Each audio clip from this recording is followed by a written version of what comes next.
ancho de banda nos dé para poder disfrutar bien del audio y disfrutar de las imágenes de Rafa. Así que si hay alguien que tiene el video abierto, les pedimos que por favor lo cierre. Bueno, Rafael Navarro es un viejo amigo, así que de la Escuela Argentina de Fotografía. Y antes de decirle algo de su currículum, quiero decirles que fue el primer invitado internacional al festival en 1992, cuando el festival tenía 3 años, creo. Y dictó un taller en la Escuela Argentina de Fotografía que la gente que lo hizo todavía lo está recordando.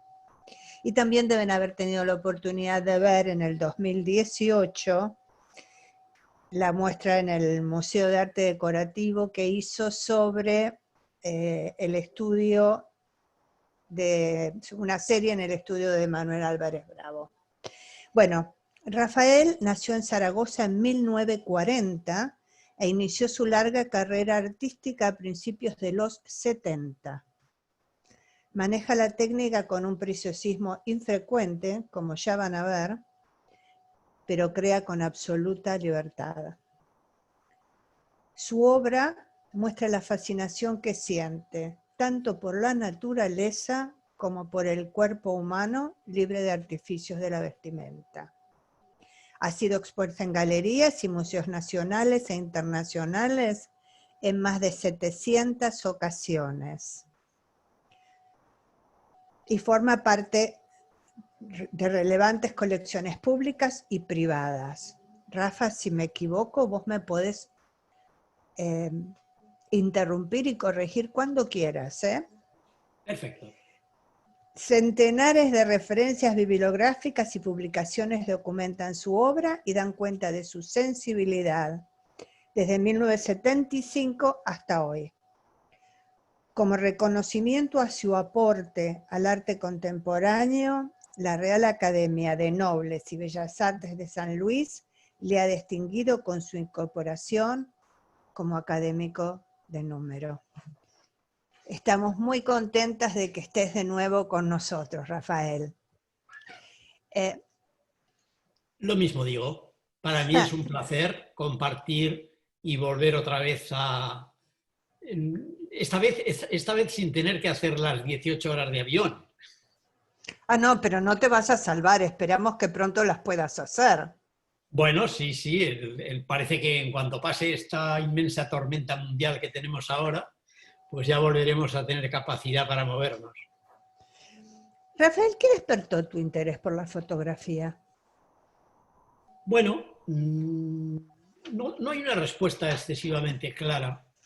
Yo soy un fotógrafo realmente de vocación tardía, o sea, yo empiezo alrededor de los 30 años, cuando ya tenía la vida más o menos organizada en otras direcciones y con otro tipo de actividades. Pero hay un momento en que empiezo a notar como una sensación, como una necesidad de comunicar, de decir, siempre he sido muy retraído, siempre he sido bastante introvertido, tímido, y entonces necesitaba un vehículo de comunicación, ¿no? Y bueno, pues decidí que iba a probar con la fotografía, posiblemente porque tenía algunos conocimientos básicos del tema, y bueno, eso me facilitaba la iniciación, ¿no? Entonces fui recorriendo diferentes caminos hasta quedarme ya definitivamente, pues como la fotografía tiene una enormidad de parcelas, pues decidí quedarme en la fotografía puramente creativa, que era lo que verdaderamente se ajustaba un poco a mis deseos y a mis necesidades. Y ahí es donde empecé con las temáticas que más me interesaban. Arranqué prácticamente con el cuerpo humano, después ya fui incorporando más cosas, pero en principio fue el cuerpo humano. Y en el 75 pues empecé a mostrar obras. Había producido dos primeras series, una que se llamaba Evasiones, que... ¿Te parece que la veamos y después nos seguís contando? Bien, bien, sobre la perfecto. serie. Dale, Ale.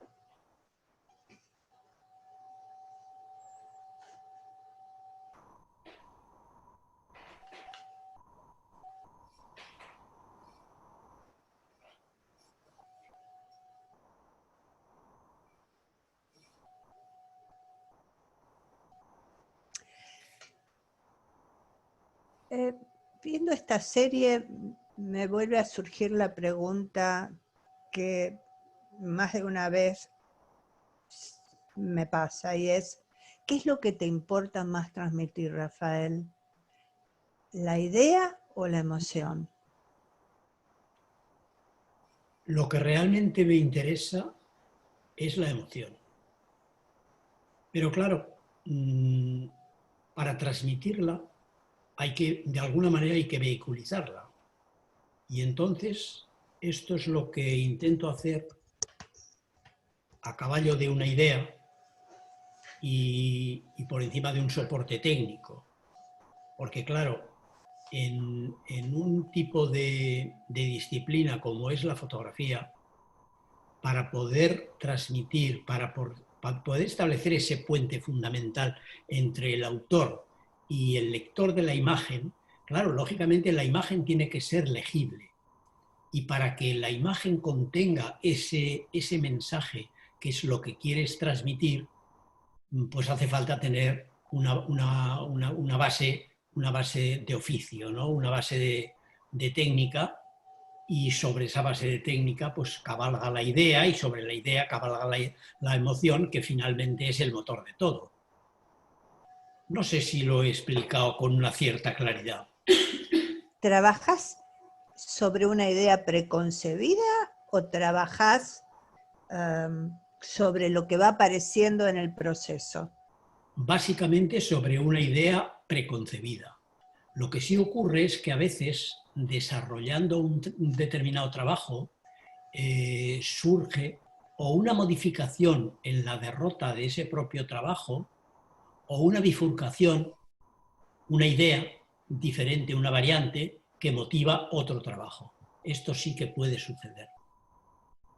Yo soy muy fiel a aquella frase de Picasso que decía que a un artista la,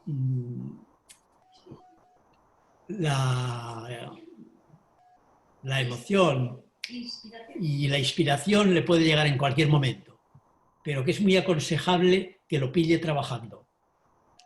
Ya lo creo. ¿Podemos ver la próxima serie, Ale?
¿Cómo es tu relación con las modelos, Rafa?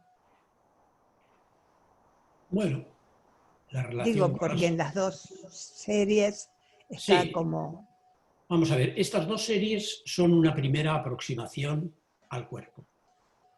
Hay que situarlas en el contexto sociopolítico de España. Están realizadas en el año 75, que es justo el año en que termina la dictadura. La dictadura que, entre otras muchas cosas, pues conllevaba una censura bastante férrea en muchos aspectos y especialmente con los aspectos puramente había unos tabús sociopolíticos, religiosos, el cuerpo era una cosa pecaminosa y había que tenerlo como muy oculto, ¿no? Yo creo que en estas dos primeras series se nota un poco que hay como una especie de autocensura. Esto yo lo he visto con el paso de los años. Cuando lo realicé no era consciente, ¿no? Pero viéndolas ya con la perspectiva de muchos años, tengo la sensación de que en una de ellas utilicé el movimiento que difumina mucho la lectura del cuerpo, y en la otra, en la que esta última que acabamos de ver, Formas, es un trabajo en una línea un poco, podríamos decir, un poco zen, un poco cercana a la forma de realizar de los japoneses. Es un poco, y yo creo que resulta muy abstracta. Y entonces yo creo que ahí hay una especie de censura subconsciente que es lo que motivó de alguna manera que estas dos series se realizasen de esta forma.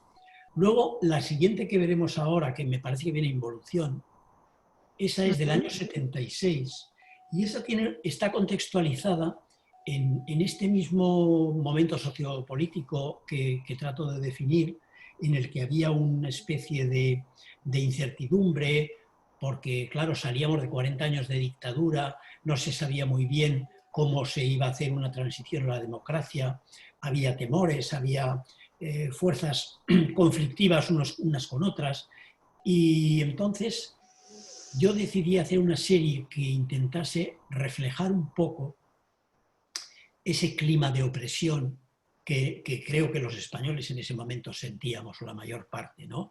Y decidí que podía utilizar el propio soporte fotográfico, es decir, el film, la película, utilizar la película como cárcel, como jaula, como encierro, y meter las imágenes dentro de la propia película, pero que quedase evidente que estaban encerradas dentro de algo.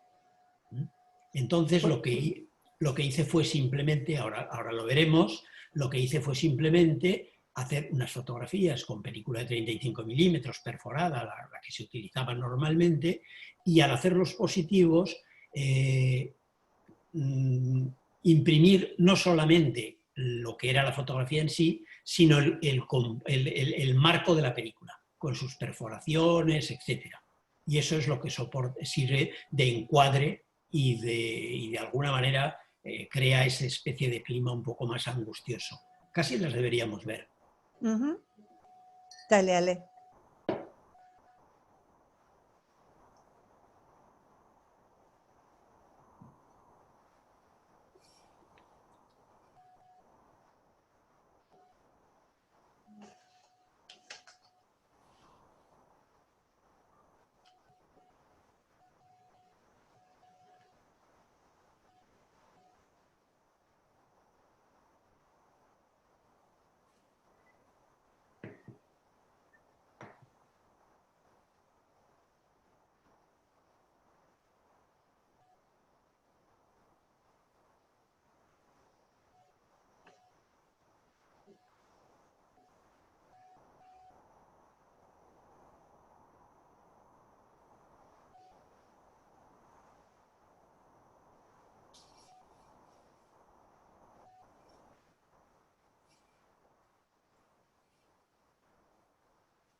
Una pregunta sobre la serie anterior.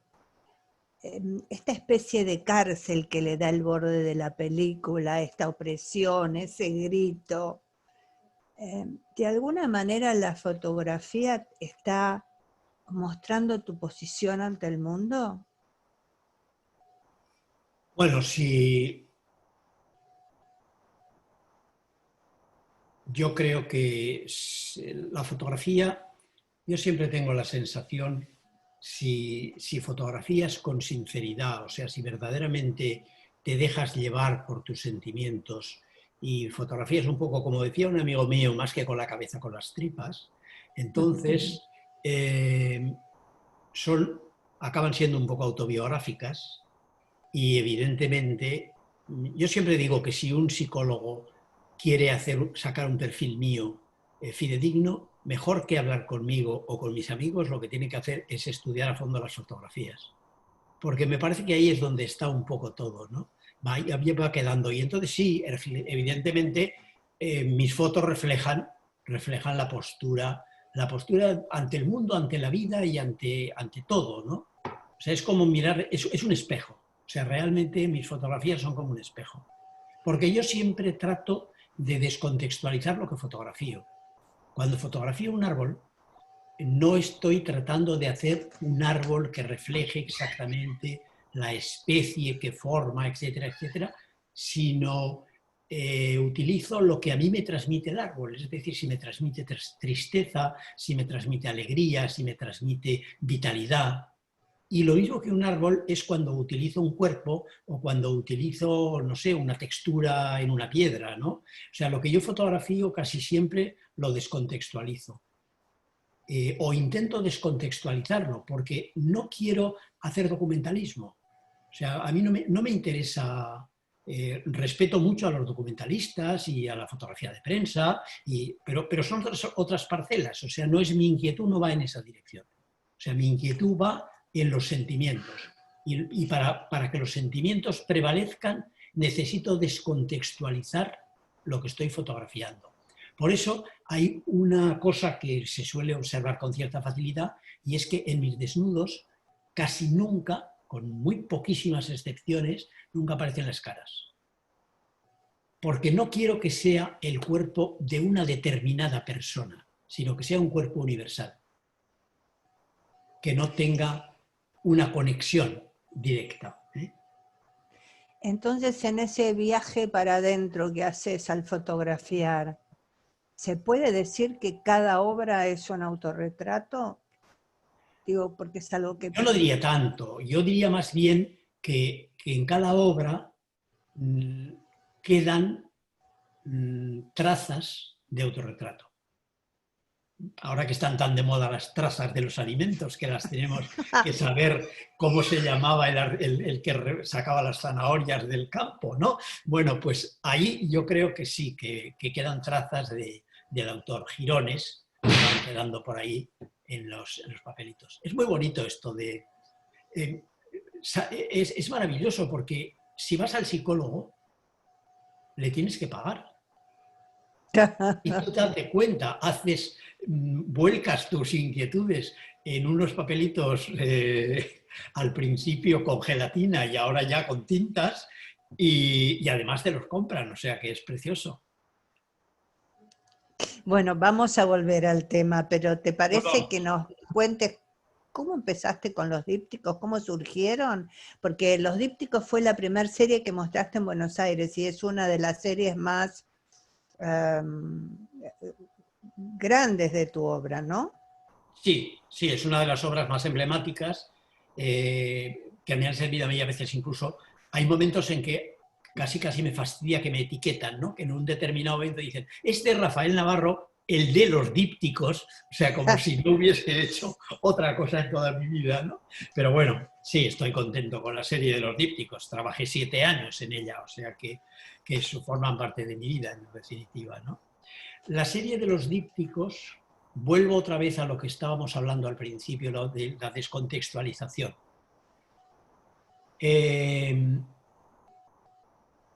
Los dípticos, como formato, existen en el mundo del arte desde tiempos inmemoriales, pero siempre eran derecha e izquierda. O sea, normalmente los dípticos siempre estamos acostumbrados a verlos en horizontal.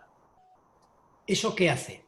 Que como nuestros hábitos de lectura en Occidente son de izquierda a derecha, el espectador normalmente lee la imagen 1, la de la izquierda, y luego lee la imagen 2, que es la de la derecha. Yo quería que esto se leyeran simultáneamente. Entonces la idea fue hacerlos verticales para que la lectura sea conjunta. Y la lectura conjunta de esas dos realidades que se muestran en cada una de las dos imágenes crean una tercera realidad. Es decir, la simbiosis de las dos crean algo irreal, inexistente, pero que es lo que a mí me interesa transmitir. Esa es un ¿Las poco... vemos? ¿Perdón? ¿Las Sí, las vemos? vemos. Sí, sí, sí. Y bueno, y hay una simiente que si podemos retroceder un poco en la serie anterior,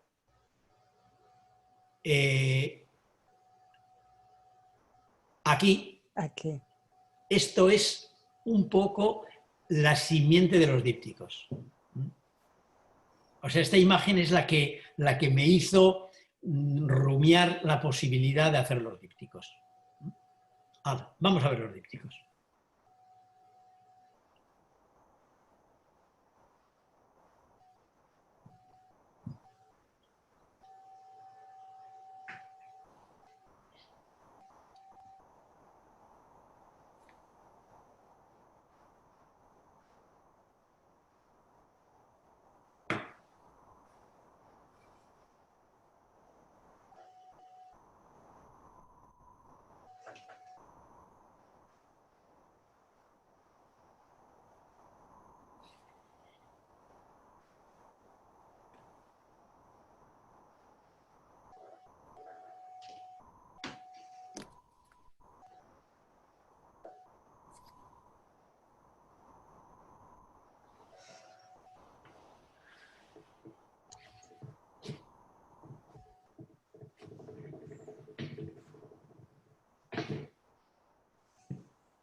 Rafael, están preguntando cómo armaste esta serie, si tenías una idea previa, si salías con un bosquejo, si fue una edición de fotos que tenías, en fin, ¿cómo la No, armaste? esto, vamos a ver. En principio es el único trabajo de todo lo que he hecho en fotografía, es el único trabajo que he partido siempre de bocetos. O sea, yo hacía un boceto a lápiz, un boceto que no tiene nada que ver con lo que es un boceto de pintura, porque habitualmente el pintor cuando hace un boceto o toma un apunte, después eso lo convierte en un cuadro, pero claro, parte de una realidad, parte de algo que ha visto, que le ha interesado y que lo ha modificado como ha querido. Es decir, si yo en este momento pienso, soy pintor y decido que quiero pintar un árbol tenebroso, con las imágenes que yo puedo tener en la cabeza, creo un árbol tenebroso. Pero si yo decido que en una fotografía voy a poner un árbol tenebroso, tengo que salir a buscar un árbol tenebroso. Y esto que parece una cosa como muy simple, en la realidad es bastante compleja. O sea, hay veces que resulta muy difícil encontrar la situación que verdaderamente querrías que tuviese una de las dos fotografías. Una vez que yo tengo el boceto, que es una idea inicial, simplemente 4 rayas para saber por dónde, mi mecánica ha sido elegir la fotografía que podía tener mayores dificultades técnicas y de estas de hallazgo que acabo de aclarar y tomar esa fotografía. Esto hay que contar que son contactos con placas de 13 por 18, es decir, cámara de placas, cámara flexible, un equipo de 13 kilos, con lo cual, pues en fin, no es llevar la camarita colgada al cuello y trabajar con comodidad, sino que requiere una cierta estructura, ¿no? Una vez que yo tenía ya una de las dos fotografías, la que consideraba con más dificultades técnicas, terminada, con un contacto en papel de esa fotografía, salía a buscar la siguiente, la complementaria. Porque claro, la composición, estos márgenes negros que se ven en las placas, no son manipulables en absoluto, o sea, es la placa entera. No se puede hacer ninguna corrección de ajuste, no puedes ampliar porque no están ampliadas, los originales están hechos por contacto, con lo cual no puedes modificar absolutamente nada. Y el ajuste entre ambos tiene que ser perfecto, si no, no funciona. Entonces, claro, yo iba con el contacto de papel en la mano y con eso ajustaba la segunda toma. Ese es el procedimiento de trabajo. Y siempre partiendo de una idea. En algunos casos también sucedía que en el transcurso de la toma y la preparación de un determinado díptico, pues podía surgir la idea de otro, ¿no? Y entonces, bueno, tomaba esa fotografía que me interesaba y a partir de ahí ya decidía cómo iba a hacer todo el complemento. Es un trabajo bastante más complejo que los otros. Sí, y además con varias limitaciones que le pusiste o con varias restricciones que te pusiste vos mismo, ¿no? Sí, claro, Tener que, por supuesto, por para supuesto. hacerlo más difícil. Bueno, porque era como una disciplina, ¿no? Las dos fotografías tenían que encajar perfectamente, había que trabajar, era todo blanco y negro, no se podían hacer ningún tipo de correcciones y la suma de ambas, lógicamente, tenía que ser el mensaje que yo en ese momento quería transmitir. Y aparte de eso, si se observa la colección, que son 69 piezas en total, si se observa entera, se ve claramente que las temáticas son totalmente dispares. O sea, la uniformidad es el formato, el proceso de trabajo, la manera de expresarse, pero puede haber desnudos, puede haber árboles, puede haber piedras, puede haber paisajes, puede haber esculturas, puede haber de todo. Están preguntando, Rafael, frente a Sí. todo este éxito que tuvo esta serie y lo prolongada o lo fructífera que fue, ¿cómo fue que decidiste dejarla, pasar a otra cosa? ¿Cuándo la diste por terminada? Trabajé en ella 7 años y llegas a un punto en que te das cuenta, por una parte, que crees que ya has dicho con esta herramienta lo que querías decir. Y luego hay otra cosa que es una disciplina que te tienes que imponer. El trabajo creativo tiene que tener un porcentaje de exploración, de experimentación. Si no, acaba siendo un oficio. Y en el último año yo empecé a experimentar que me resultaba muy fácil hacer dípticos, porque ya tenía mucha inercia. Y entonces me di cuenta que ese era el momento de cerrar la serie, porque ya no tenían la profundidad que yo quería que tuvieran, porque ya me resultaba como muy fácil hacerlos. Este es un tema en el que se encuentran muchos autores con la dificultad de que encuentran una receta y después las mismas galerías los impulsan a seguir con algo. No, es que a mí yo con ese problema tuve que apechar, porque había galerías que me decían que por qué dejaba de hacer dípticos, que ellos lo que querían eran dípticos, porque cuando un coleccionista quería un Navarro, un díptico, que era lo que hacía Navarro, ¿no? Y entonces me costó convencerles. Es que es muy curioso, porque claro, el mercado es otro mundo. Desgraciadamente, el mercado es un poco el que regula el mundo del arte, ¿no?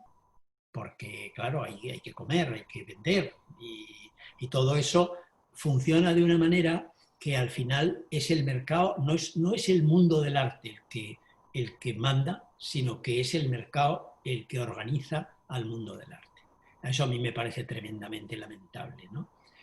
Yo empecé, por ejemplo, a partir precisamente de cerrar esta serie, empecé a hacer una cosa que en un principio llamaba conjuntos, que luego terminamos llamándolo polifonías, que eran asociaciones de imágenes, que luego me imagino que veremos algunas, pero que ya no son 2 imágenes, son 4, 6 o 50, ¿no? Claro, esto exigía formatos grandes, porque si no, cuando metías 20 imágenes en una fotografía, pues parecía una colección de sellos, ¿no? O sea, aquello exigía. Y entonces hubo galerías que decían que sus clientes no, sus coleccionistas no querían formatos grandes, querían formatos convencionales. Y claro, luego es al contrario, hay otros coleccionistas que quieren formatos grandes porque vienen de la pintura y entonces les están acostumbrados a trabajar con formatos grandes. Yo he tratado siempre de zafarme lo más posible de esas tendencias y de esas exigencias y hacer el trabajo como yo he considerado que lo tenía que hacer, y unas veces he estado a la moda y otras veces he estado menos a la moda. ¿Y cómo hace un autor para zafar de las tendencias y la moda? Hombre, hay una receta, que es una triste receta, que es no comer de tu arte. Entonces ahí, de alguna manera, hipotecas una parte importante del tiempo, porque claro, yo es un simultaneado hasta mi jubilación, he simultaneado el trabajo de dirigir una empresa comercial que no tenía absolutamente nada que ver, o que no tiene porque sigue existiendo, ahora la llevan mis hijos, no tiene absolutamente nada que ver con el arte. He pagado, digamos, el precio de tener que dedicarle una gran cantidad de horas que lógicamente no se las podía dedicar a la fotografía, pero he tenido el beneficio de la libertad. Porque entonces yo me podía permitir el lujo de que cuando estaba dialogando con un galerista o con un editor o con un conservador de un museo, de la decisión que él tomara no dependía el dinero para pagar el colegio de mis hijos, por ejemplo. Y eso, O sea, siempre hay que renunciar a algo. en esta vida siempre hay que renunciar a algo. Lo que coges con una mano lo tienes que soltar con la otra, o sea, eso está claro. Yo creo que, hombre, puedes tener más capacidad de trabajo, pero me parece que todo tiene un precio. Un precio no en dinero, por supuesto, claro, un precio en emociones, en mil cosas, ¿no? ¿Vemos la próxima serie? Sí, no sé cuál es la próxima. Sorpresa. Ah, bueno.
Rafael, ¿qué es la fotografía para vos?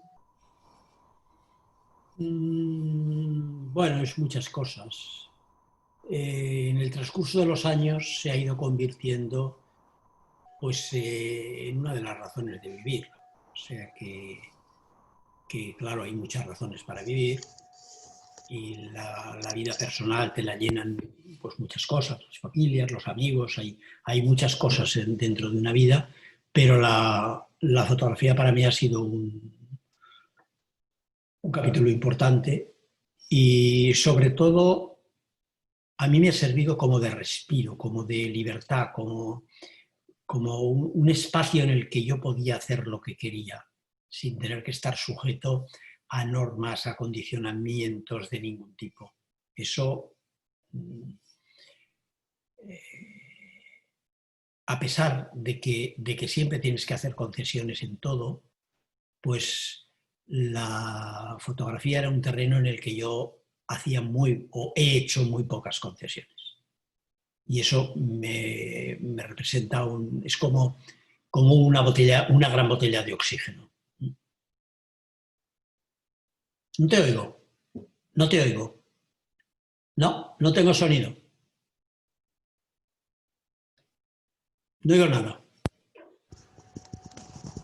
¿Ahí me oís? Ahora sí, ahora sí. Ah, perdón, perdón. Me olvidé lo que te estaba preguntando. Ah, sí. Sí, Alguna vez me contaste que también la fotografía fue como lo que te permitió pasar por momentos sumamente críticos y salir adelante. sí, sí. Bueno, cuando recorres un camino, digamos, un poco como a pecho descubierto, ¿no? Son recorridos en los que, si lo quieres hacer de una manera sincera y honesta, te tienes que manifestar y tienes que lanzarte un poco al vacío. Y esto sí es algo que bueno, a lo mejor te acostumbras a afrontar más cosas en la vida. O sea, puede ser. Yo soy un hijo único, ¿eh? Y eso, bueno, yo siempre digo que no soy un hijo único, yo soy un hijo reúnico, ¿eh? Porque yo tenía un hermano con 4 años más que yo, que falleció a los 8 años cuando yo tenía 4. O sea, para mí yo no lo he hecho en falta porque prácticamente apenas lo conocí. Pero eso sí que provocó en mis padres una sobreprotección, porque como solamente tenían 2 hijos y perdieron el primogénito, pues el que quedaba, que era el pequeñito, había que tenerlo metido en una caja de algodones. Y eso hizo que yo me socializase muy poco de niño y de adolescente, y claro, me costó mucho el salir al mundo, ¿no? Y la fotografía fue La una gran fotografía fue una forma. herramienta sobre la que fui trepando. Vamos a polifonías. Vamos a polifonías.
Antes de ver la serie, contaste que en la medida que empezaron a ver más imágenes en una de estas composiciones, bueno, era obvio que tenía que ser la obra final más grande.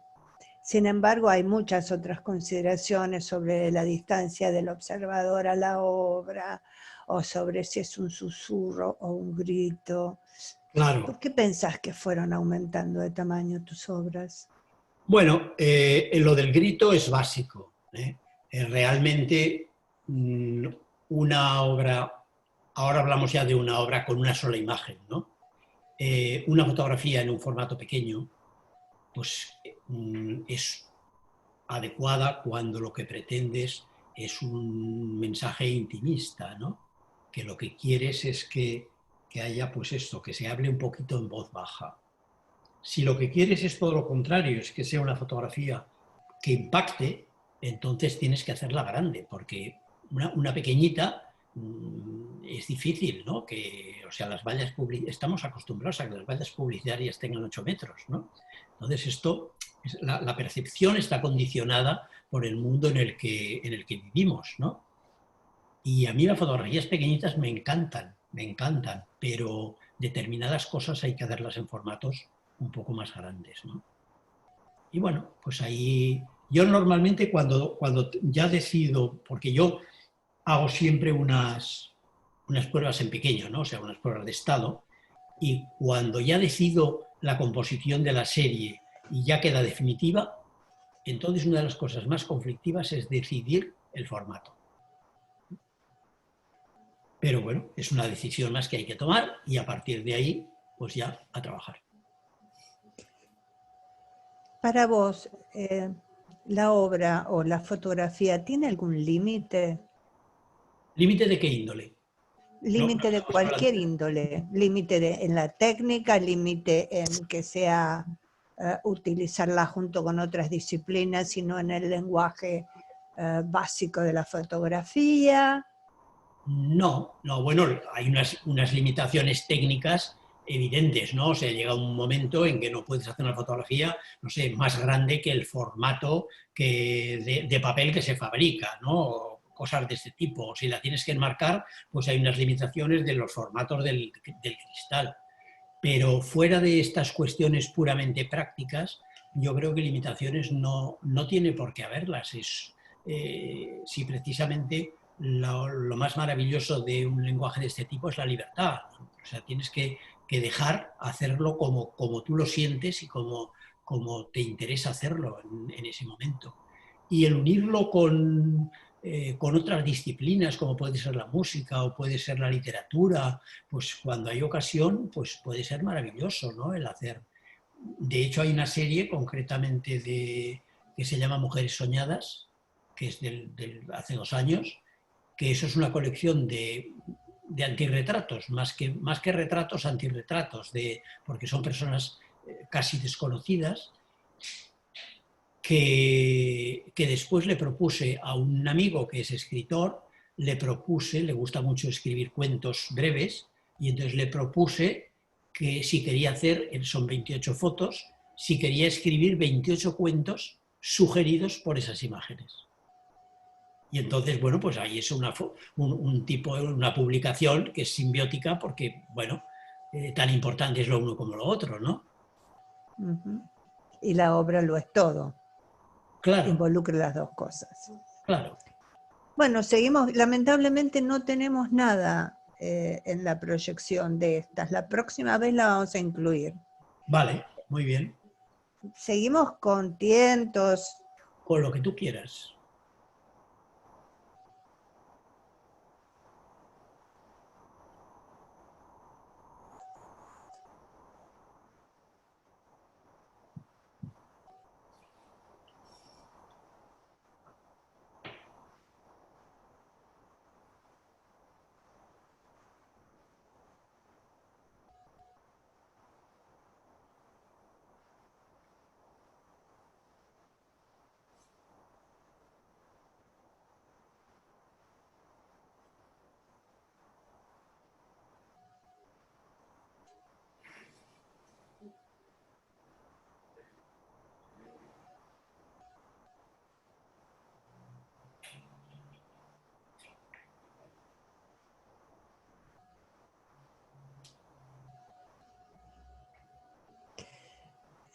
Son todas imágenes de cuerpos femeninos, digo en general en toda tu obra, ¿no? Sí, sí.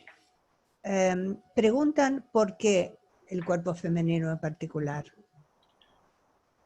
Bueno, porque me siento más a gusto trabajando con un cuerpo femenino que con un cuerpo masculino, ¿no? Esta es una pregunta que se presenta con bastante frecuencia en charlas y tal, ¿no? Y siempre digo que tengo dos respuestas. O sea, podemos empezar a hablar de Freud y complicarnos mucho la existencia para buscar justificaciones, o podemos hacer una respuesta mucho más directa con un refrán muy castellano que dice que la cabra tira al monte. No sé si esto en argentino se entiende bien. O sea, yo me siento mucho más atraído, como las emociones que hemos hablado desde el principio, que yo trato de meter dentro de mis imágenes, pues me funcionan mucho mejor ante un cuerpo femenino que ante un cuerpo masculino. Y además hay una cosa curiosa. Cuando yo empecé a impartir talleres sobre el lenguaje del cuerpo, en un principio los alumnos eran todo hombres. Claro, yo esto empecé hace ya casi 30 años, ¿no? O sin casi. Y los alumnos eran siempre hombres. Después eran grupos de alumnos reducidos, porque como yo hago un seguimiento práctico de cada uno de los alumnos, no puedo abarcar muchos, ¿no? Y entonces suelo trabajar con un máximo de 12. Llegó un momento en que a lo mejor había 12 hombres y 2 mujeres, por ejemplo. Y se iban, pero siempre había más hombres que mujeres. Y luego un día, la segunda vez que fui a Buenos Aires a impartir un taller, me encontré con la curiosa sorpresa de que eran 12 alumnas. No sé si recordarás la circunstancia. Había 12 alumnas. Cuando ya se había terminado el taller es cuando tuve que dar una conferencia en la Alianza Francesa. Y entonces Elda me dijo que había habido de entre el público una serie de personas que, bueno, pues que se habían quejado de que no se habían enterado del taller, que les hubiera interesado mucho hacerlo. Y bueno, total, que me convenció para volver a dar otro taller. Entonces, queríamos viajar un poco por Argentina, pero en vez de eso hicimos un segundo taller. Y en ese segundo taller volvió a haber 12 mujeres. Eso no me había pasado nunca. Eso no me había pasado nunca. Pero luego hay otro fenómeno curioso dentro de este contexto. En alguna ocasión, que porque los organizadores, porque yo nunca organizo los talleres, siempre los talleres los organiza una universidad, una escuela, un museo, una institución, pero nunca los organizo yo. Entonces, en una ocasión, habían contratado una modelo y un modelo.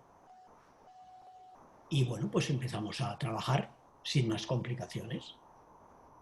Yo suelo partir el grupo en 2 bloques que no son impermeables, pero en 2 bloques para haber 2 modelos para que trabajen con uno y con otro y poder adelantar más, ¿no? Entonces, como no establezco que todos los alumnos del bloque A tienen que quedarse en el A o el B se tienen que quedar en el B, sino que se pueden ir cambiando, cuando ya llevábamos un día trabajando, empecé a notar que había muchísimas más personas fotografiando a la modelo que fotografiando al modelo. Incluso fotógrafas.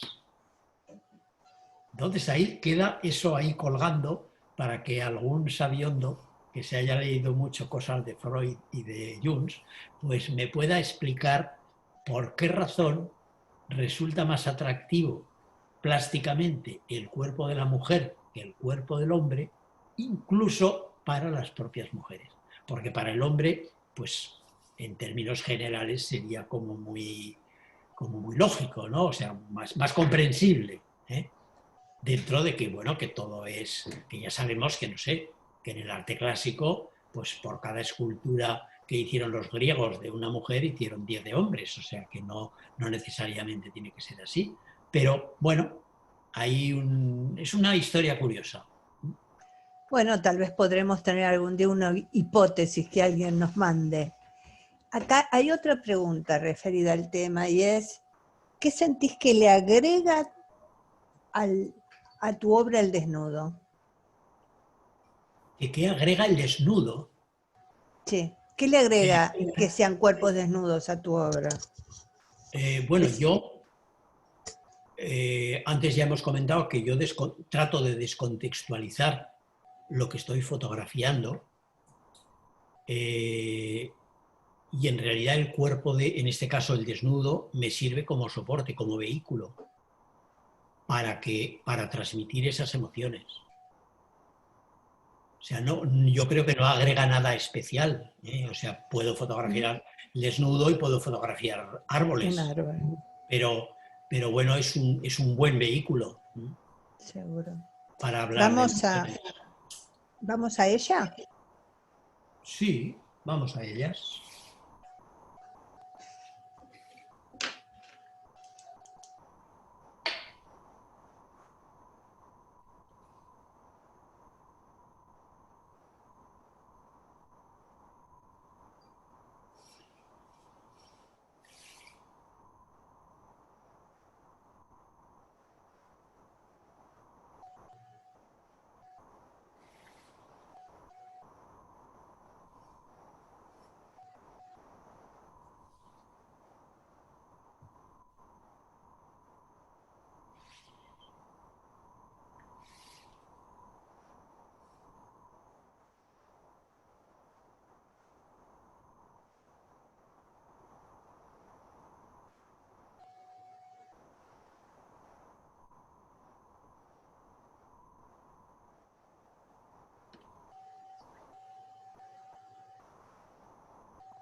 ¿Cómo lo vas viendo?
¿Podés poner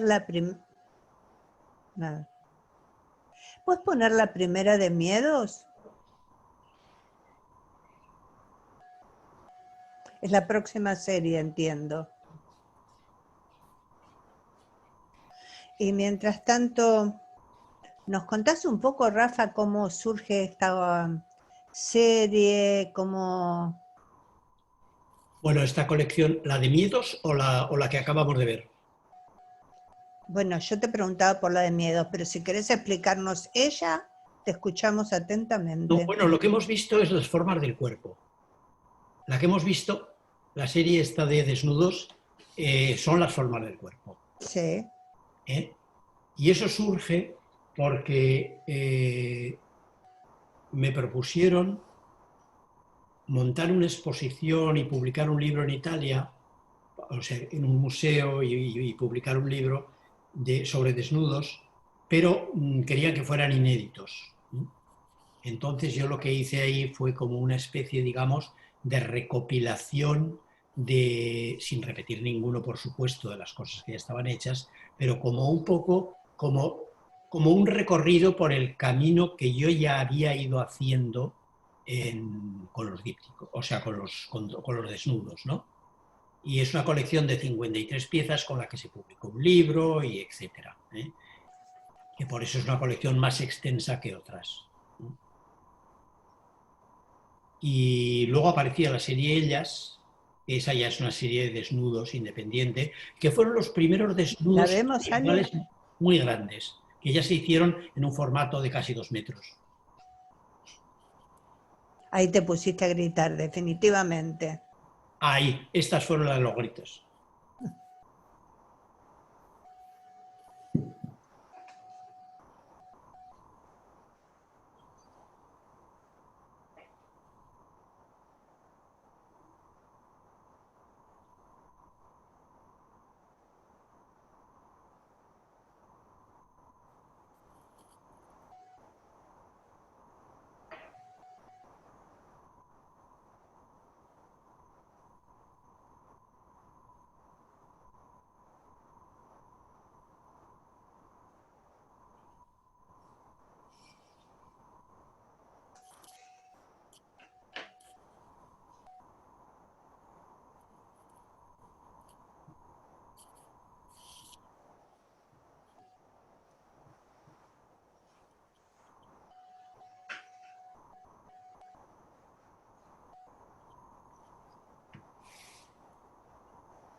Vamos a la primera de miedos y entonces ahí nos empezás a contar, Rafael, un poco de esta serie. Sí. Vamos a ver. Ahora os lo cuento con la imagen ahí. Sí, pero la dejamos quieta ahí para que podamos Vale, mirar, vale. ¿no? Perfecto, perfecto. Bueno, esto sí que es una serie que surge espontáneamente. O sea, esto surge en un viaje por Galicia, por la Costa de la Muerte, que es una zona pues bastante tenebrosa de la costa atlántica, en la que, bueno, pues ha habido muchos naufragios porque hay unos acantilados y arrecifes, en fin, es una zona peligrosa. Entonces, estábamos viajando por esa zona, el océano estaba bastante agreste y entonces me pareció muy interesante. Como se ve, es una fotografía en espejo, o sea, se ve claramente que es una derecha e izquierda la misma imagen. Entonces me pareció muy sugerente y me dediqué a tomar fotografías que eran siempre la misma imagen, pero el movimiento del agua cambiaba totalmente la fisonomía del paisaje. Porque unas veces, claro, el agua las cubría completamente, otras estaban casi descubiertas, etcétera. Bueno, tomé una serie de fotografías y con eso ya volvimos para casa. Cuando yo empecé a trabajar con ellas en el laboratorio, entonces me surgió la idea de hacer un montaje en espejo y me encontré con la sorpresa de que al hacer el espejo aparecía como unos monstruos, las formas del agua, aparecían ojos y aparecían monstruos sugeridos, ¿no? Y entonces, bueno, eso me gustó, me pareció que era muy coherente con el paisaje, el espacio donde se habían tomado las fotografías y la situación un poco tétrica, porque además están hechas al atardecer, en un día nublado, en fin, era una situación un poco de aquellas que esperas que aparezcan brujas por las esquinas, ¿no? Y bueno, hay 6 que se llaman simplemente miedos 1, 2, 3, 4, 5 y 6, y son en un formato relativamente grande porque estas sí que requieren gritar, ¿eh? Tiene que asustarte. ¿Las vemos, Sí, Ale? no te llegan a asustar, pero bueno, son...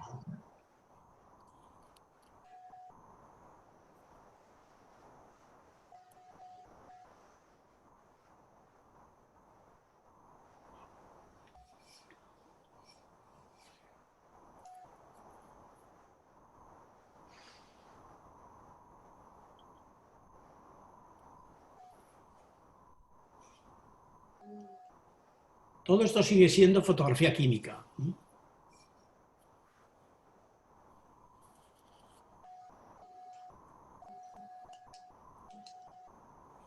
¿eh? ¿Te parece que vayamos a ver testigos y después seguimos charlando? Sí, me parece muy bien.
Rafael, preguntan cuáles son las medidas de estas fotos o en qué ¿De cuáles? tamaño las expusiste.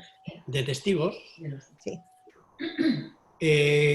Los testigos tienen 1 metro, creo recordar que es 1,20 m, las que son sencillas, y se mantiene el formato en toda la serie. Es decir, las que son dobles son 2,40 y las que son triples pues son 1,20 m de alto y la composición de 3. O sea, son 3 piezas de 1,20 m en su medida más larga.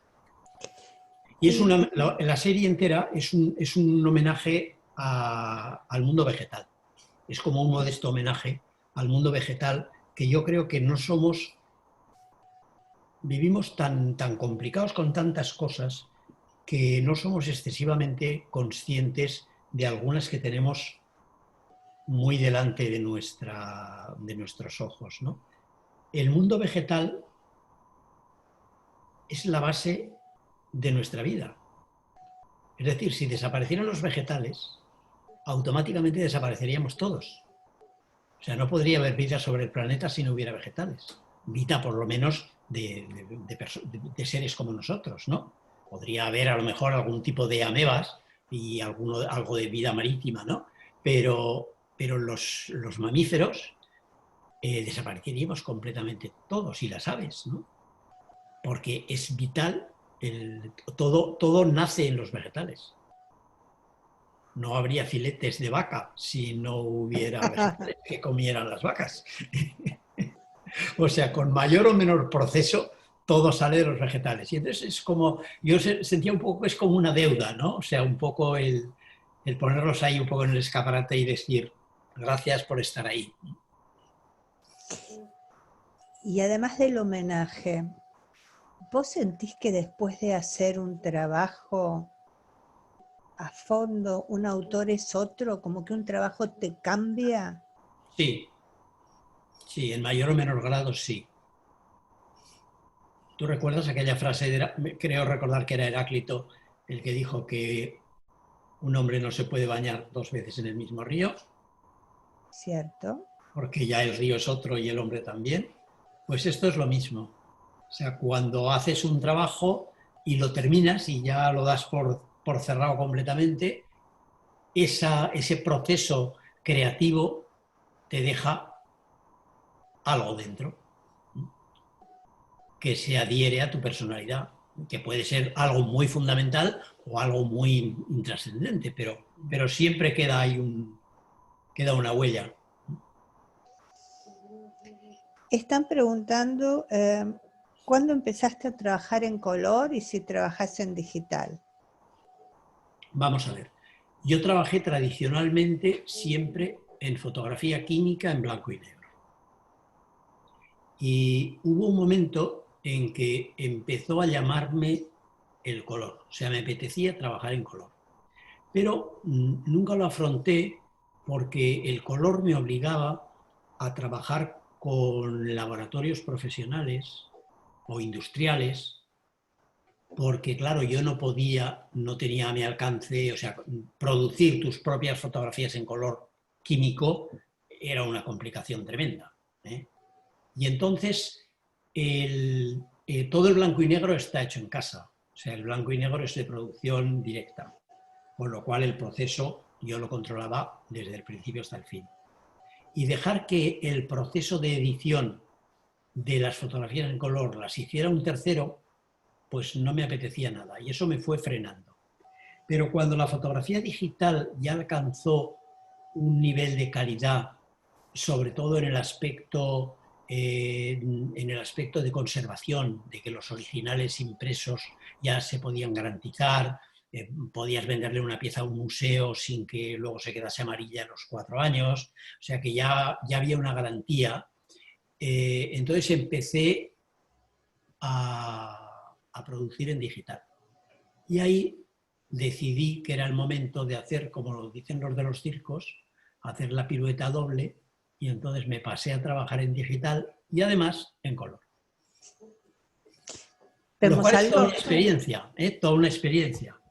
Estuve pues 3 o 4 años trabajando en color sin publicar nada. O sea, el color se quedaba en casa o a lo sumo entre 4 amigos, ¿no? Pero no salía a la calle, porque no estaba seguro de lo que estaba haciendo. Hasta que, bueno, ya llegó un momento en que consideré que ya podía ser y empezó a salir. Y esto que estamos viendo ahora es la primera serie, A Destiempo, que en realidad se llama un poco A Destiempo por eso, ¿no? Porque salió cuando salió, ¿eh?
La imagen esa que diste del circo y la doble pirueta, Sí. me hace pensar que en el punto recorrer un terreno que no habías recorrido es arriesgado, sobre todo porque uno se tiene que encontrar con lo inesperado, con las incertezas.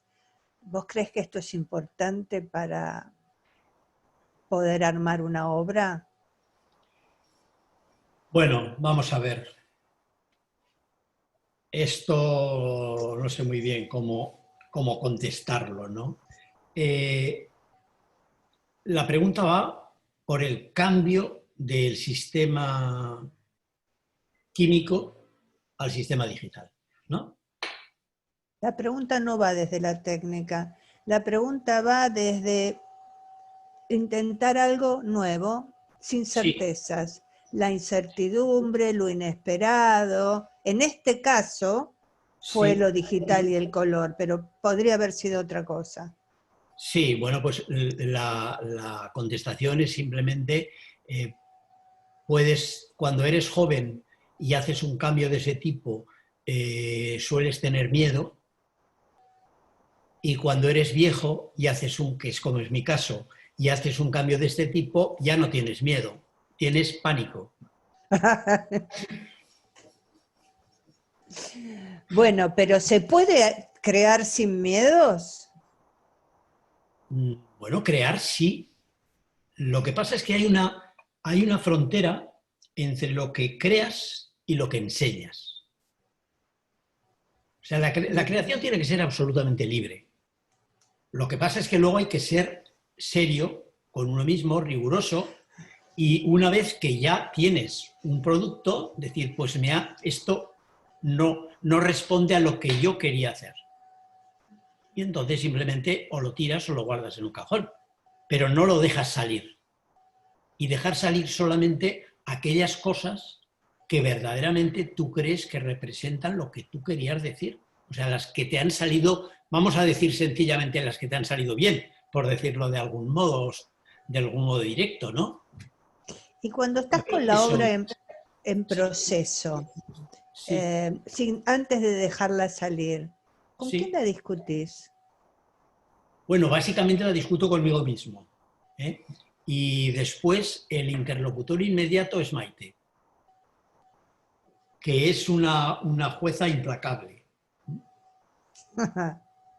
Entonces, bueno, no llegamos a posiciones de divorcio, pero bueno, hay momentos en que bueno, él está aquí cerca y está diciendo, pero no me haces ni caso, ¿eh?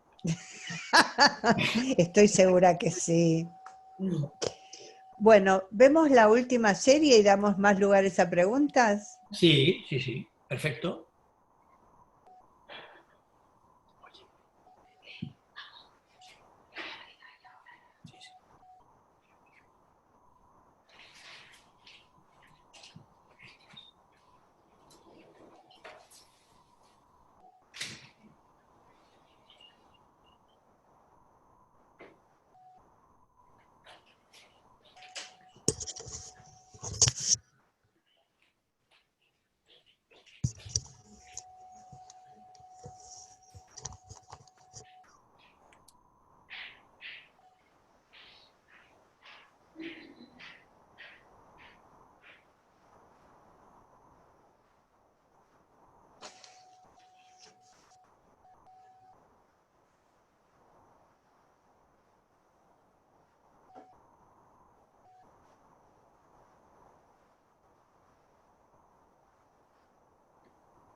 Bueno, decime de todas las cosas que involucran tu obra, producirla o tomarla, copiarla, hacer muestras, hacer libros, dar conferencias.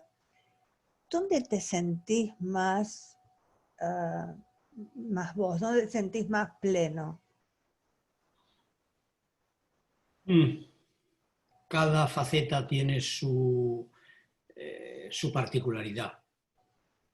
O sea, el momento de hacer las tomas es como muy vivencial, ¿no? O sea, es un momento en que tienes que estar muy pendiente de lo que estás haciendo, muy expresivo, muy mirarte para adentro.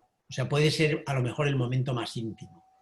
Luego, la edición, concretamente en el tema digital, que es más manipulable que el otro, también tiene mucha importancia el tratamiento que le das al color, o sea, digamos el redondear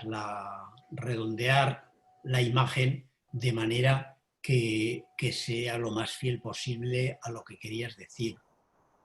Luego, ya el mostrarla en una exposición, pues ahí hay un factor más de ego, ¿no? De que te aplaudan, que es muy bonito, ¿no? Que te digan que haces cosas muy interesantes, ¿no?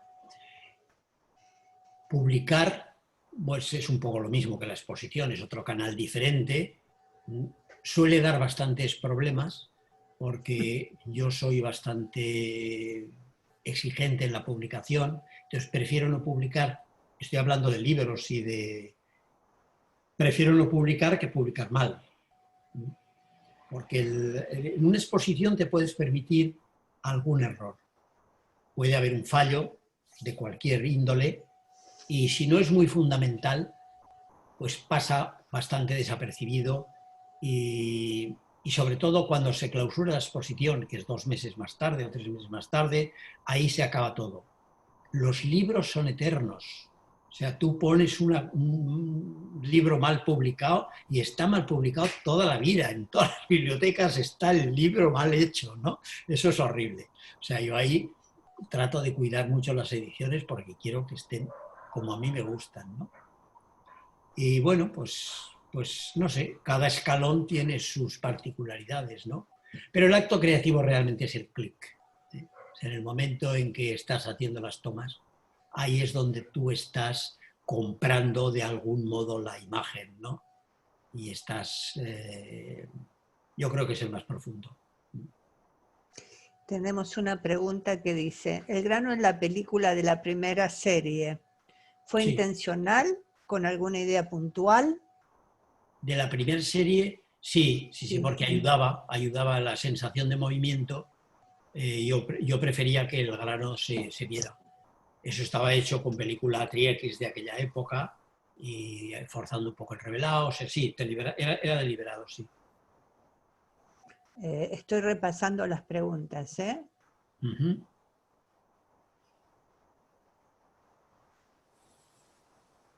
Bueno, hay tantas cosas que solo hablan de lo maravilloso y el placer que les da ver tu obra. Supongo que vos las estuviste recibiendo también. No. Bueno, Bueno.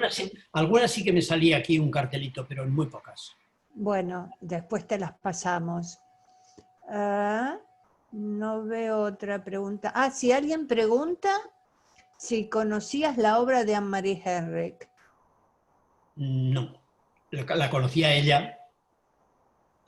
La conocí a ella en el primer viaje y ahí conocí la obra.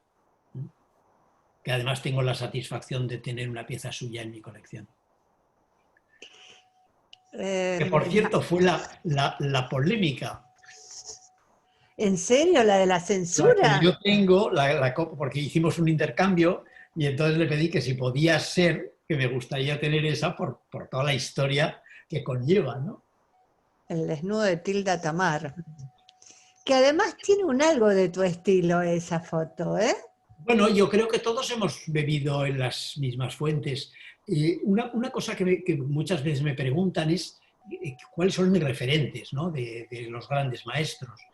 Y bueno, pues evidentemente hay una serie de maestros que sí que está claro que a mí me han influido, la contemplación de sus obras, pero luego yo creo que hay otra cosa que queda en el subconsciente, que ves una imagen de alguien, no te queda la conciencia mental de que está influyéndote, pero sí te está influyendo a nivel de subconsciente. Es decir, que luego al final estás produciendo cosas influenciadas por una serie de cosas que has visto. Es como una Sin duda. esponja, ¿no? O sea, absorbes, absorbes, absorbes y luego, claro, cuando expulsas, pues hay trazas de muchos autores. O sea, yo, por ejemplo, pues tengo clarísimo que a mí me ha influido mucho Weston, o me ha podido influir Eiko Soe, me ha podido influir Álvarez Bravo, pues no sé, hay una serie de autores que está claro que son para mí antecedentes. Pero luego ves cosas claro, que tienen similitudes, cercanías, y a lo mejor en ocasiones es que hemos bebido de la misma fuente, simplemente, ¿no? O que hemos tenido las mismas sensaciones y las mismas... los mundos son muy paralelos, o sea que nos parece que somos muy originales, pero realmente transitamos por los mismos canales. ¿De qué otras cosas se nutren un autor, además del campo de lo visual? De todo, de la vida. O sea, Fundamentalmente de la puede vida. influir mucho la música, te puede influir la literatura, te puede influir la pintura, que puede ser un campo totalmente, o sea, bueno, relativamente cercano a la fotografía, pero no sé, yo creo, y te puede influir el vuelo de un pájaro o la contemplación de un paisaje, no sé. Bueno, y por supuesto las experiencias personales, ¿no? De las relaciones personales, la familia, el amor, todo, yo creo que es un todo, ¿no? O sea, cuando te exprimes, pues ahí sale un caldito de todo lo que llevas recorrido. Cuando es de las primeras épocas, supongo que el caldo sale más limpio y a lo mejor con menos sustancia. Y cuando eres más viejo, tiene más sustancia, pero sale ya un poco más turbio. Tenemos aquí una pregunta que dice, he visto 2 fotos con el fondo totalmente negro y la figura humana muy pequeña en la parte inferior derecha o izquierda. ¿Por qué es tan pequeña la figura frente al fondo negro tan grande? Pues porque hay momentos en que te sientes muy insignificante y entonces el mundo se te come. Hay momentos que te da la sensación de que tú dominas algo y las más de las veces en realidad no dominamos casi nada. Entonces yo creo que eso es ese día estás más pequeñito. Es el día que produces esa foto, estás más pequeñito. Yo hay veces que tengo la sensación, cuando llevas a los niños a la feria, a los carruseles, a los tío vivos, pues hay unos carruseles que llevan motos y carros y van dando vueltas, ¿no? Entonces tú ves al niño de 3 añitos que está sentado dentro de su coche o de su carro, muy contento y muy feliz, moviendo el volante y moviendo la palanca de cambios y las cosas todos los pirulos que tiene por allí delante, y está totalmente convencido de que está dirigiendo el coche, pero el coche va por la vía. Yo creo que a nosotros en muchas ocasiones nos pasa eso, ¿no? Tenemos el atrevimiento de pensar que estamos dirigiendo nuestra vida y nuestra vida va por un camino influenciado por 40.000 cosas y vamos como podemos. Pero vamos. Pero vamos, claro, eso es lo importante, que vamos.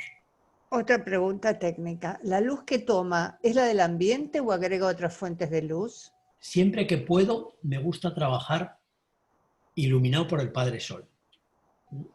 Pero claro, en estudio tienes que trabajar con luces artificiales. Pero me gusta mucho la luz natural.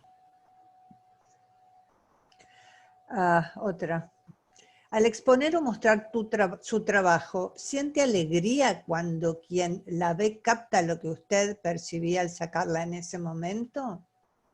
Sí, y ocurre pocas veces, pero sí, ahí se siente una gran satisfacción cuando, cuando alguien hace un comentario que encaja perfectamente con lo que tú querías decir. Y no, no en plan, porque las fotografías mías son un poco crípticas a veces, pero nunca tengo el propósito de hacer jeroglíficos, o sea, no pretendo que la gente las descubra, las interprete, o sea, lo que quiero es que, que simplemente con su bagaje personal la afronte y perciba una sensación.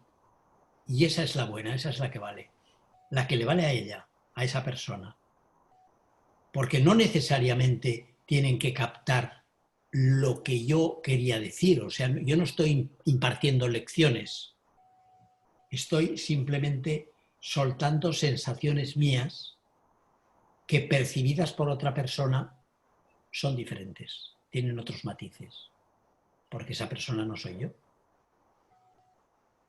Y cuando observo, hay veces que si estoy en alguna exposición, que no me conocen, o sea, quiero decir que no me van a identificar, me gusta pasearme por la sala como un espectador más y escuchar algunos comentarios de lo que la gente, cuando van una persona sola no, pero si van un grupo de 2 o 3, pues ante determinadas imágenes hacen comentarios, ¿no? Y me gusta mucho el escuchar lo que dicen, porque cuando esos comentarios son diferentes a otros comentarios que acaban de hacer 3 personas que pasaban unos minutos antes, es cuando yo ya digo que las fotografías ya pueden vivir su vida. O sea, ya tienen su vida propia. Es como cuando los hijos se hacen mayores y ya se independizan y siguen siendo siempre tus hijos y los sigues queriendo mucho, pero la responsabilidad de su vida ya no es tuya, ya es de ellos. Pues es un poco eso mismo, ¿no? Y dices, estas ya saben vivir solas, ya pueden navegar, ya no me necesitan a mí, ¿no? Yo intentaré publicarlas más veces para que lleguen a más sitios, pero en realidad ya no me necesitan.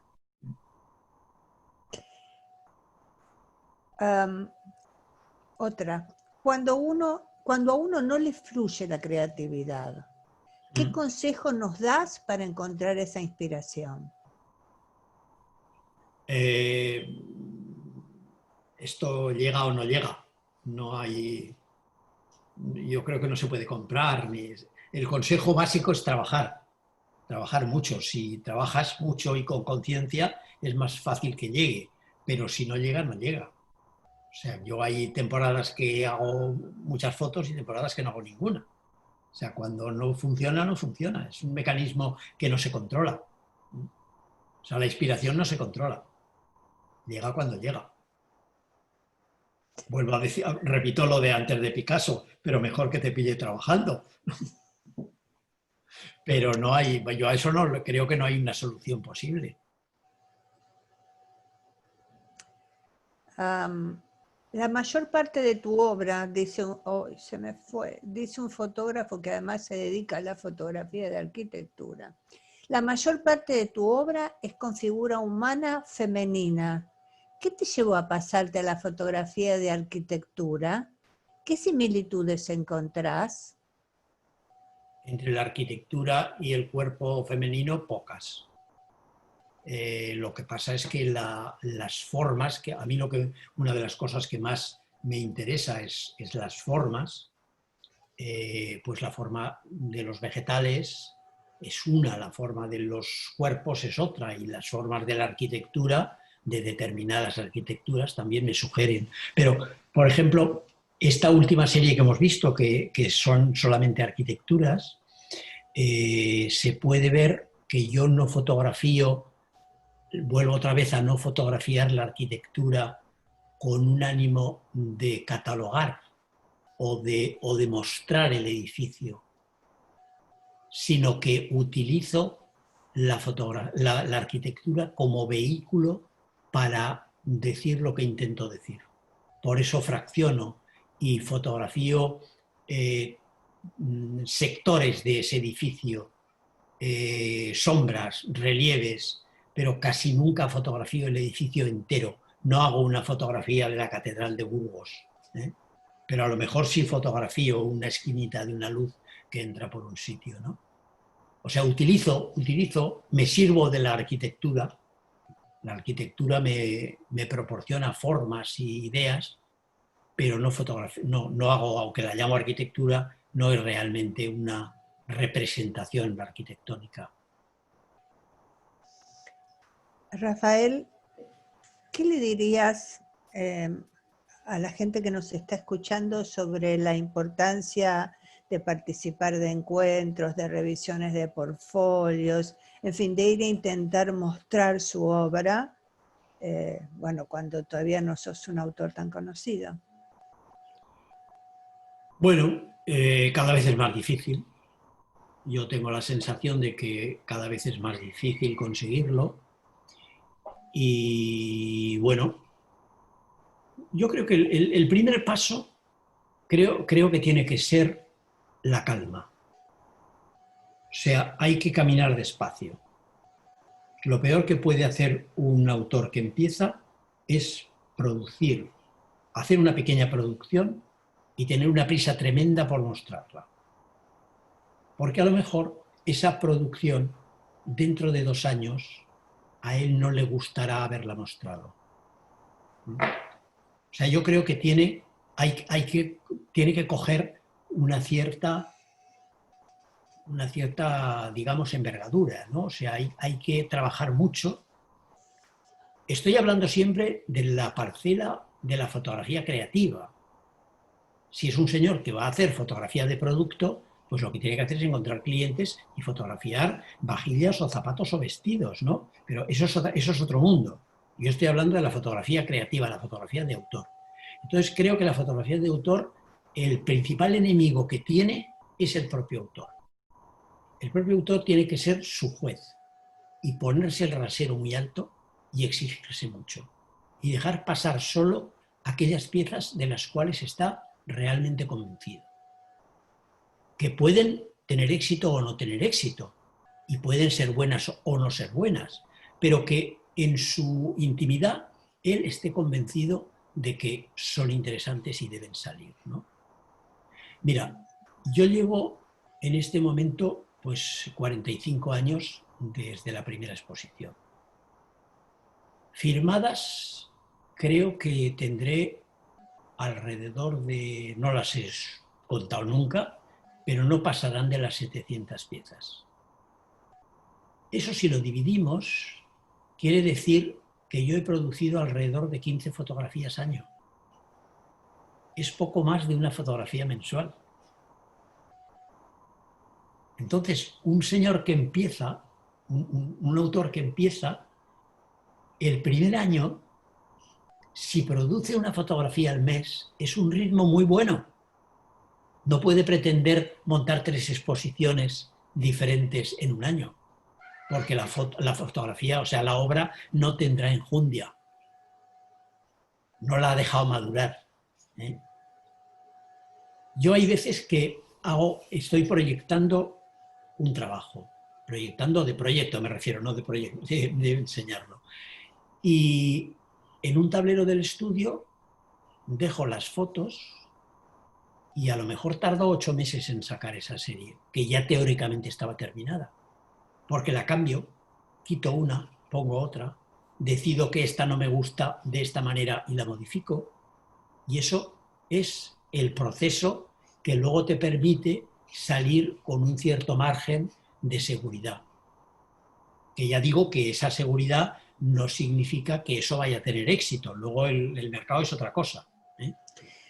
Pero dejando de lado la impaciencia, y una vez que tenés un trabajo medianamente hecho, si no sos conocido, el curador no te va a entrar por la ventana del baño. No, lo de que el buen paño en el arca se vende, eso ya no funciona.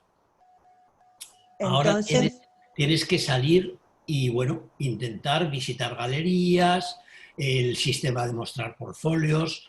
El sistema de portfolios a mí me inspira siempre un cierto resquemor, porque hay quien organiza las revisiones de una forma tremendamente profesional y con personas que pueden ser muy útiles al autor sus opiniones, pero desgraciadamente también he visto revisiones de portfolios que simplemente leyendo los que van a revisar te das cuenta de que lejos de ayudarle al autor lo pueden hundir vilmente, porque son personas que si las conoces dices, pero ¿qué opinión va a dar?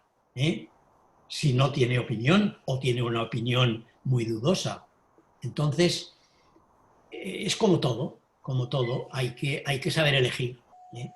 Y Pero si esto vas a una también es, revisión de portfolios, pues preocuparte lo primero de quién organiza esa revisión, si te parece que son personas con la solvencia suficiente para hacerlo, y si los revisadores, pues verdaderamente son personas que también te interesa su opinión, ¿no? Yo creo que hay que leer y en el momento actual hay una posibilidad tremenda que en mis tiempos no existía, que es la red. O sea, ahora se puede investigar tremendamente las actividades de cada uno. Se puede, o sea, te suena un autor y entonces, bueno, pues lo pinchas y sale el autor y ves lo que hace, ¿no? Pues yo creo que tienen que trabajárselo mucho y observar mucho por dónde está el campo, porque cada vez es más difícil. Cada vez es más difícil, el mundo de las galerías está en unas posiciones de revisión, parece ser que, y no hay una alternativa, o sea, no se encuentra muy claro a dónde van a ir a parar las galerías, porque lo que sí parece claro es que el sistema actual está empezando a claudicar. Entonces las galerías tendrán que reinventarse de otra manera, no sé cómo. ¿Eh? Ahora está muy en moda la venta online. Yo tampoco estoy muy seguro de que la venta online del arte pueda funcionar. O sea, estamos en un momento muy complejo, muy inseguro. Las ferias, parece que ahora tienes que ir forzosamente a ferias, pero claro, las ferias, cuando había 5 ferias en el mundo que contaban, si estabas en esas ferias tenías muchas oportunidades, pero es que ahora no hay 5, hay 5.000 y no puedes estar en 5.000 ferias. Y en la mayoría de esas ferias no tiene ninguna importancia que estés o no estés, porque los coleccionistas importantes no van a ir a esas ferias. Entonces, hay un mare magnum verdaderamente terrible, ¿no? O sea, esta consulta, cuando impartes un taller, pues siempre hay algún alumno que te dice, oye, ¿y qué me aconsejas? ¿Cómo debería de hacer? Y claro, te lo quedas mirando y dices, ¿y qué le digo yo? O sea, si yo no lo veo claro, ¿cómo le voy a orientar si yo mismo estoy perdido, ¿no? Rafael, estamos sobre la hora. ¿Hay algún tema que te gustaría agregar? No, no, porque lo único que podía hacer es esto, aconsejar un poco cómo hay que hacerlo, pero es que me parece que esto lo acabamos de hablar ahora, ¿no? O sea que hay que trabajar mucho, ser consecuente, ser serio consigo mismo y bueno, en principio yo aconsejaría sobre todo que en los primeros tiempos buscarse un modus vivendi adicional para poder mantener una cierta independencia y no tener que tener prisa, porque lo peor que hay en un campo de este tipo es tener prisa.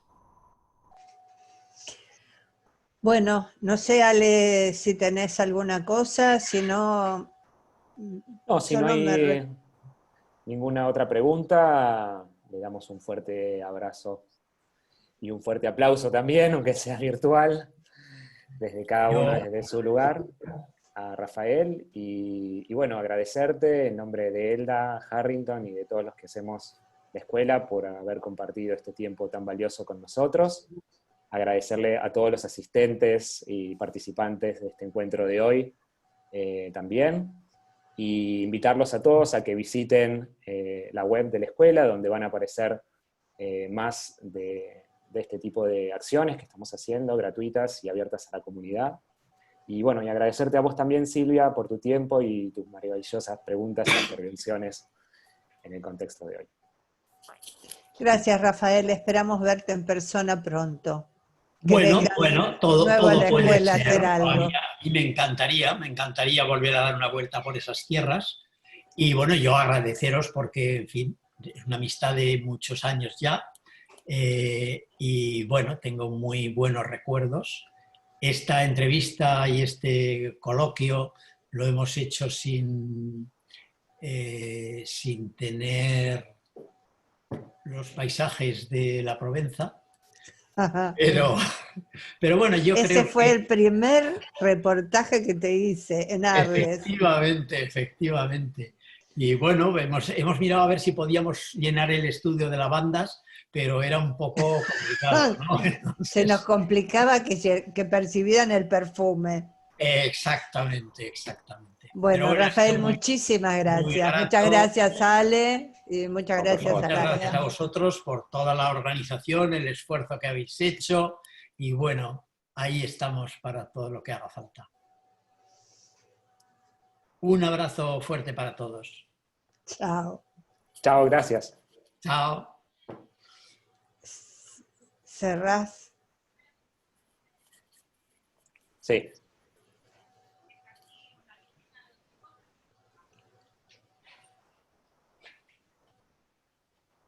Bueno, no sé si ahora quedamos